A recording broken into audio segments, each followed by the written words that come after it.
วันนี้เรามาเบิ่งวิธีหยิบเนาะอันนี้แขนเสื้อเราก็จะมาหยิบบนเกศซอง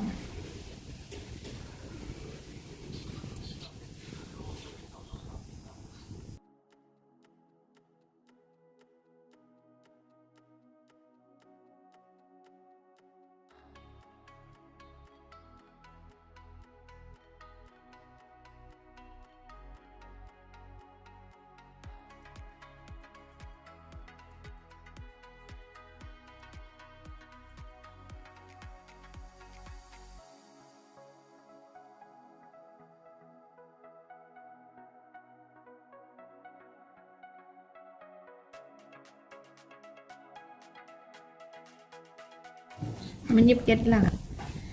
เขาจะจับเส้นทางกลางแล้วกันหยิบเลย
เสื้อตัวนี้แมนดุ่มหน้าเนาะเพราะฉะนั้นเราต้องมาต่อกลางหลัง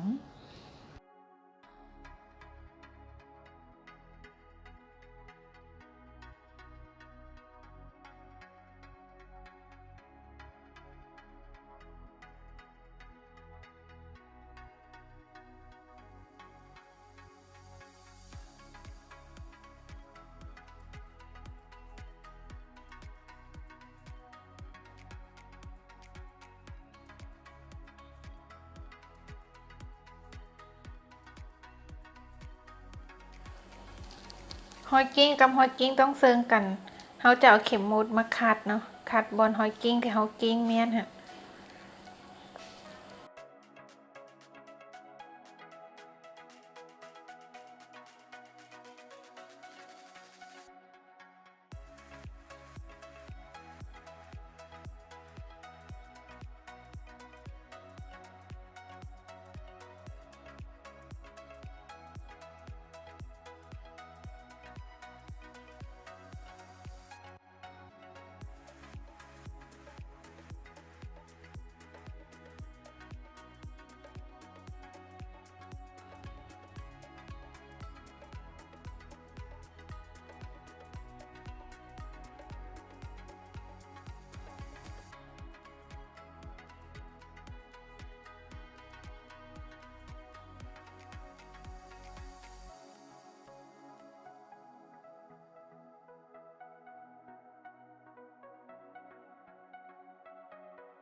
หลังจากที่เขาหยิบเกล็ดแล้วเขาก็สิมาต่อคอ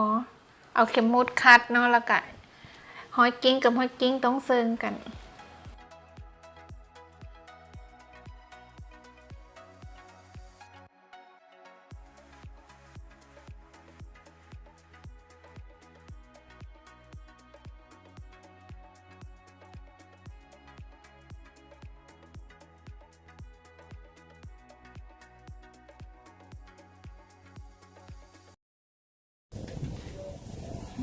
มันจะต้องต่อสิเนาะต่อเสร็จแล้วเราเป็นรีดอย่างเรียบร้อยแล้วจึงมาต่อใส่แผ่นหลัง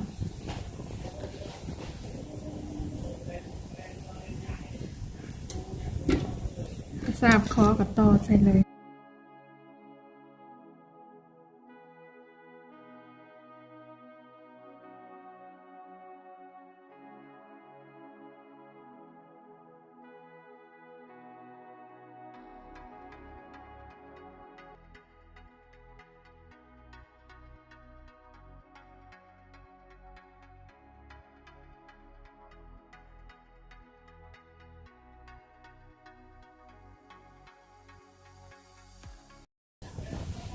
เอาไปแซกไปรีดกันเนาะ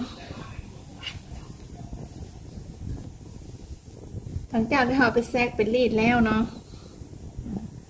แซกรีดแล้วมาต่อไหล่แผ่นหน้าใส่กับแผ่นหลังแต่เสื้อนี่เนาะวิธีต่อเราต้องแก็บไหล่แผ่นหน้า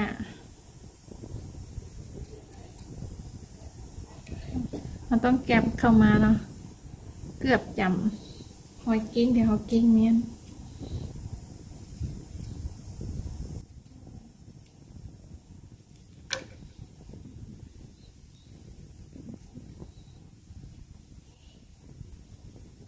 กลางคอกับกลางอันหลังต้องทอกัน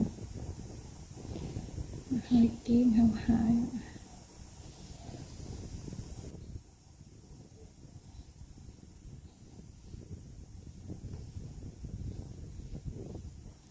ต้องมาเช็คคืนเบิ่งก่อนนะว่ามัน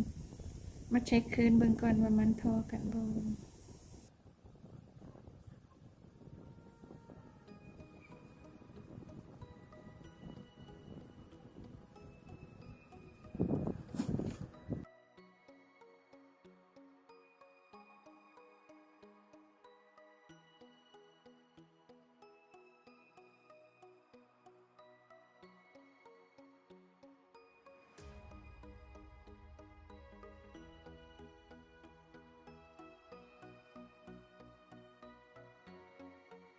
ขั้นผู้ใดบนลึกเนาะเขาจะเอาเข็มคัดหลายๆใส่โลดคัดทีใส่แล้วเขาหยิบมาเนาะแต่อันนี้เขามีแต่เอาเข็มคัดเช็คเบิ่งคันว่าเวลาเช็คมันทอกันแล้วเขาก็จะปล่อยเข็มคัดออกเขาก็จะคอยจับหยิบออก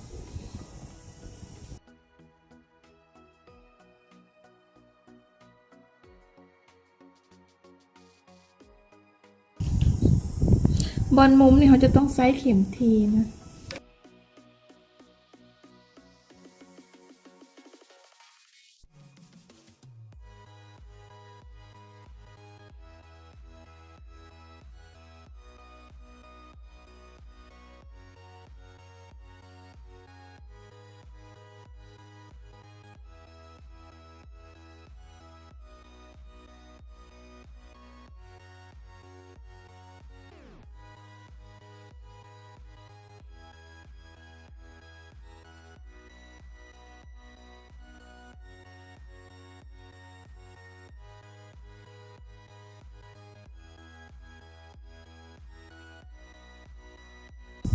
หอยกิ้งเขาก็แจ้ง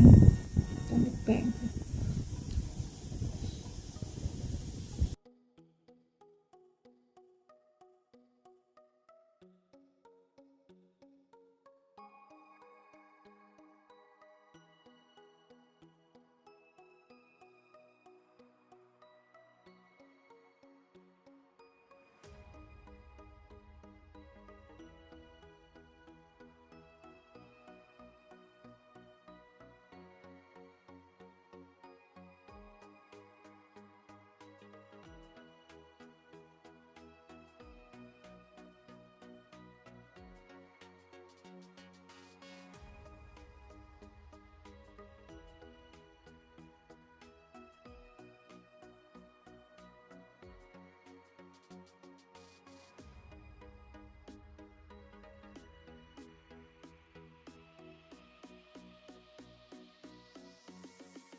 หลังจากที่เขาต่อไหล่แล้วเนาะแบบนี้เขาจะมายิบกันยืดคอ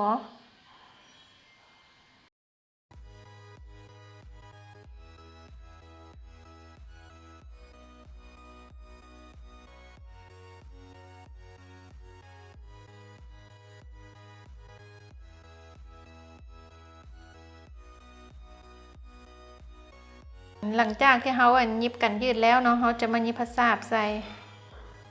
บนตอคอจะต้องเซิงกันนะจะเข็มคัดให้มันเพียงกัน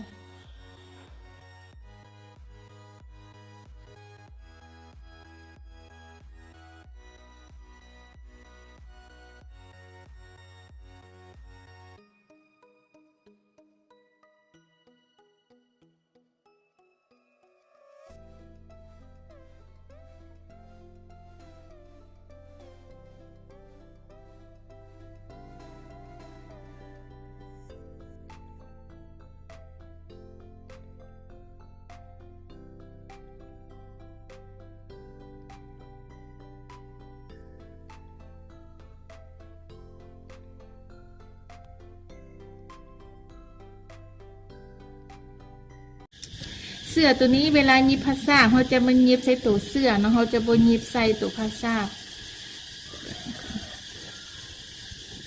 ว่าเวลาปีนมาเขาจะเอาเบื้องผ้าซากปีนมาเขาจะปีนมาอย่างซี่เนาะเพราะฉะนั้นเวลาหยิบผ้าซากเขาจะมันหยิบใส่ตัวเสื้อ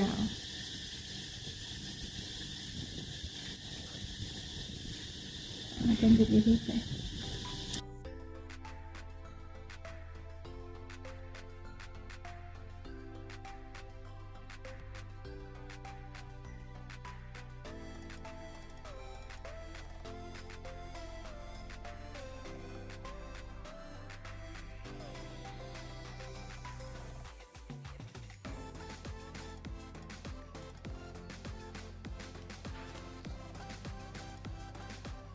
เสื้อตัวนี้เวลาเขาหยิบคอเขาก็จะพับคอมาจังสิ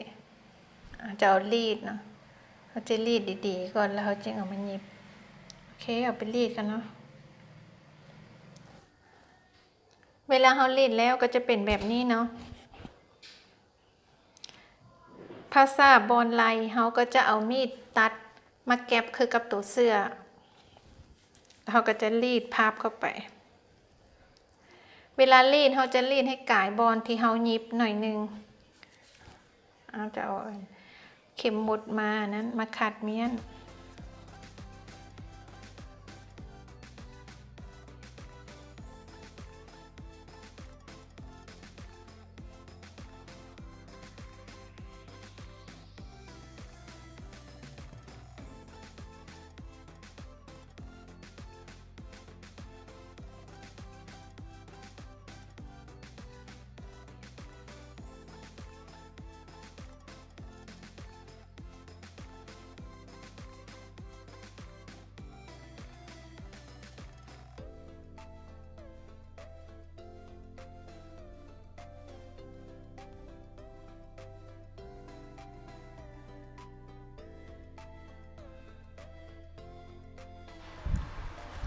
เขาจะบนหยิบเบื้องนี้เนาะเขาจะเป็นหยิบเบื้องทั้งหลังเนี่ย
เวลาเขาหยิบเขาจะหยิบตกเนี่ยนี่จังสิเนาะมันจะไปหยิบอยู่บนถึงคอจริงๆตัวนี้เดี๋ยวเขาก็พับเข้าไปข้างในเนี่ย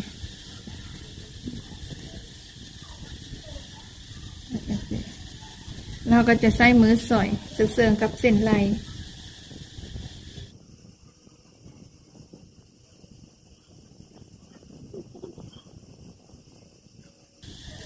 เวลาเขานุ่งเสื้อตัวนี้เขาก็จะพับคอมาจังสิ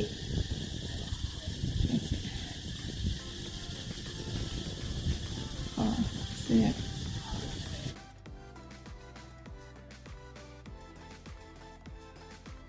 ทำข้างๆเขาจะเห็นวิธีง่ายๆเนาะ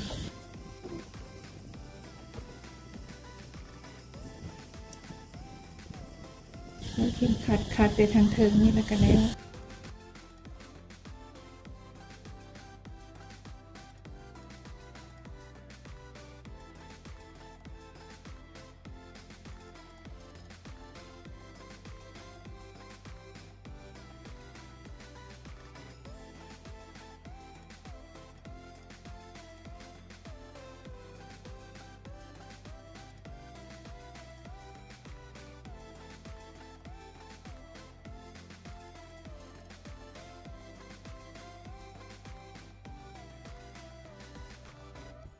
ไปแซกไปรีดก่อนนะข้างเสื้อ เวลาเขาไปรีดเขาจะรีดระบอน